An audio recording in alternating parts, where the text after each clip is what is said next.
When I was 7 years of age, my father was transferred to Barcaldine, and that proved to be a very fortuitous thing. We were here for nearly 4 years, and I acquired a champion racing goat, Thunder, and today we race a goat called Thunder's Ghost as a little memorial to my famous racing goat, and I became a very successful goat racer. It's the only place to my knowledge now in Australia where there is goat racing, and that in turn I think says that it's probably the only place in the world where you can see a spectacle like this. And I said in a book that I wrote on memoirs of a goat racer that there's nothing quite as exciting as a good goat race.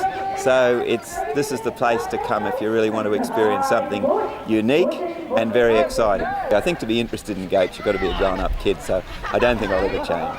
They're just a lot of fun. I mean, when you talk to people and say, oh, I used to be a champion goat racer, I think it only brings back thoughts that only young kids could probably get seriously interested in that sport. But it's a lot of fun, and it brings back the happiest of memories when I come back to Barcaldine for goat racing. So, yes, makes you forever young, I think.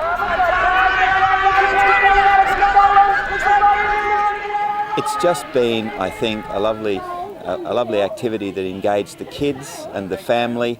It was cheap. You didn't have to spend a lot to get a goat. You just picked one up, sort of thing. They're nothing to acquire. They're nothing to feed. They're a lot of fun. They bring families together. So I think there's just been a lot of nice sort of dynamic that goats fit into in an outback country town like Barcaldine. So I'm not a goat herder, and I don't own broad acres with a lot of goats that I'm running.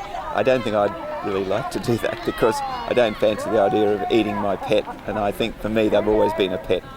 Well, they are almost, some of them, like pups. They will follow you around. They are very affectionate. They're just really, and it's full of fun. You know, they jump and dart around, especially the little kitty goats. They do all kinds of lovely little dances for you from time to time. So they're just full of joy and full of happiness. That's what I think is really fantastic about it. It's become absolutely a family event.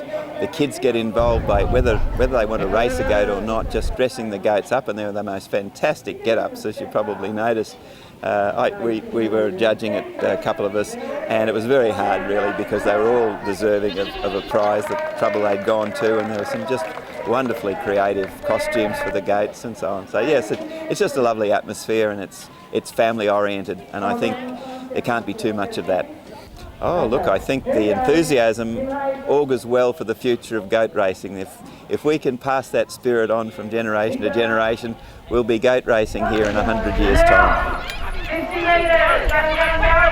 I think while ever there's a bit of fun in people and goats are around, I think we'll always get together and do something that's a bit of fun. First time I've ever ridden a goat. Oh, look at Martin! There he comes! Before today, did you know you could even ride goats? Oh God, no. I was terrified at the concept. I suppose because you grow up with it and you know about goat races, that goats are raced and that sort of thing, that you do sort of think, well, everybody should know about it. My girlfriend told me this is a kind of annual event, and it seemed really, really fun, so I just came down for this specifically. I was terrified. I thought I was going to crash into the hay bale, but the goat just wanted it, I guess. I think that was just more good luck and adrenaline, really. I'm from Singapore, so I'm not used to seeing this much like nature and stuff. Incredibly strong, and in the old days they would hitch up to 21 goats, and there was pretty much nothing that they couldn't pull. They used to pull trucks out of bogs out here in the west. There's a famous lady who had a goat team of about 20 odd goats, and anybody got bogged in any context, they called on this lady, and there was nothing that her goat team couldn't shift.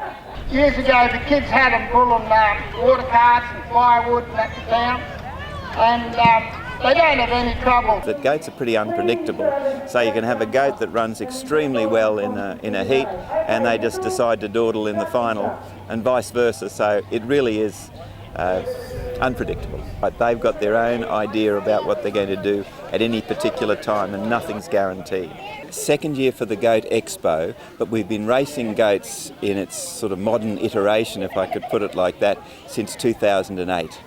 There was a little bit of a break of a few years when goat races weren't a regular feature of the calendar, you might say, out here in Barcaldine, and then we reintroduced it in 2008, and they've run consistently since then. So the De Groot Barcaldine Cup, which I'm very happy to support, it's been the premier goat race, the fastest goat over 100 metres, and we've been running that every year since 2008.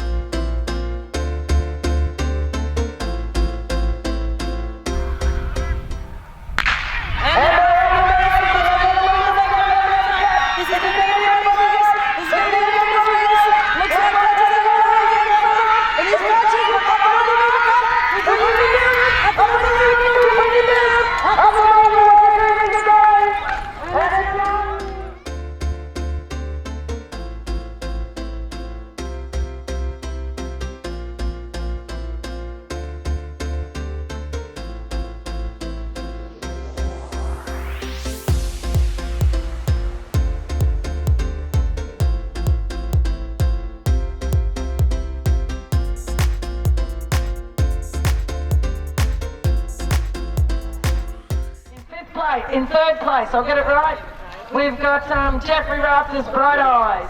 In second place, we've got Katie Raptor's Boots. And in first place, Michael Dixon's Up the Mighty Worker. Look at Lenny grinning away there. It's worth a trip into town, isn't it? And congratulations to everybody. I think even to get into the final is something pretty remarkable. So congratulations to everybody, and it's my pleasure now to present the cup.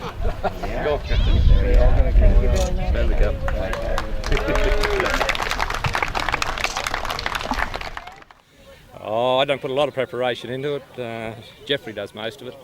Oh, he's a pretty reliable goat, that's the main thing, eh? Just after he got the jump, really, because he's out in the lead going. I reckon he'll keep going, eh? If he's still going, he'll bring him back, yeah. He's been going around now for 5 years, eh? And what makes him so fast? Don't know. Can't tell you. Secret. Yeah, pretty good. Exciting. Adrenaline rushing through my body. I was just watching Patches as he crept up slowly, but yeah, we got through. We came a couple of days a week just to practice and give him a fitness run. Yeah, it's a really good day. Really fun, and hope they do it next year. Well, it's very nice, very satisfying, and brings back the happiest of memories when I come here, because I had such a lovely time growing up in Barcaldine, and so it's a lovely annual fix at least to come back and be part of. I've still got some friends here, which is lovely, and also to be part of a great family atmosphere.